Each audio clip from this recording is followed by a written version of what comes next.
Hi ಎಲ್ಲರಿಗೂ ನಮಸ್ಕಾರ. Welcome to my YouTube channel. This is Chaitrashree. ಯಾರಿಗೆ ಗೀ ಆ್ಯಂಡ್ ಬಟರ್ ಇಷ್ಟ ಆಗೋದಿಲ್ಲ ಹೇಳಿ? ಪ್ರತಿಯೊಬ್ಬರಿಗೂ ಗೀ ಆ್ಯಂಡ್ ಬಟರ್ ತುಂಬಾ ಇಷ್ಟ ಆಗುತ್ತೆ. ಹಾಗೆ ನಾನು ಮನೆಯಲ್ಲೇ ಬೆಣ್ಣೆನ ಮಾಡ್ಕೊತೀನಿ.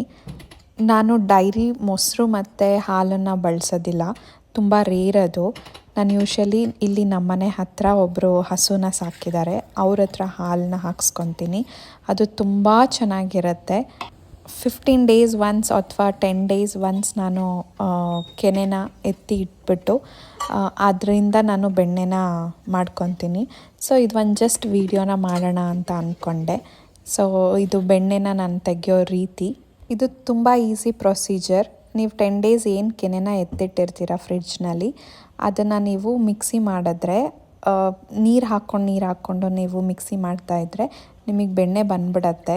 ಸೊ ಅದು ತುಂಬ ಹೆಲ್ದಿ ಕೂಡ, ಆ್ಯಂಡ್ ನೀವು ಮನೇಲೇ ಮಾಡ್ಕೊಂಡಿರೋ ಸ್ಯಾಟಿಸ್ಫ್ಯಾಕ್ಷನ್ ಕೂಡ ಸಿಗುತ್ತೆ. ಇದು ಹಸು ಹಾಲಾಗಿರೋದ್ರಿಂದ ತುಂಬ ಚೆನ್ನಾಗಿ ಕೆನೆ ಸಿಗುತ್ತೆ.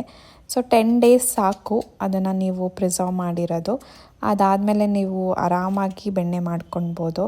ಸೊ ಆ್ಯಂಡ್ ಇದರಲ್ಲಿ ತುಪ್ಪ ಮಾಡಿದ್ರೂ ಅಷ್ಟೇ ಚೆನ್ನಾಗಿ ಟೇಸ್ಟಾಗಿ ಬಂದಿರುತ್ತೆ.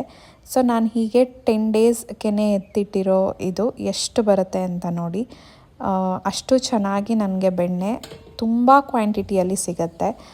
ಸೊ ಇದೊಂದು ಬೆನಿಫಿಟ್ ಇರುತ್ತೆ. ನಾವು ಹಾಲು ಹಸು ಸಾಕಿರೋರ ಹತ್ರ ಹಾಲು ತೊಗೊಂಡು ಬಂದರೆ, ಸೊ ಇದೊಂದು ಬೆನಿಫಿಟ್ ಇರುತ್ತೆ.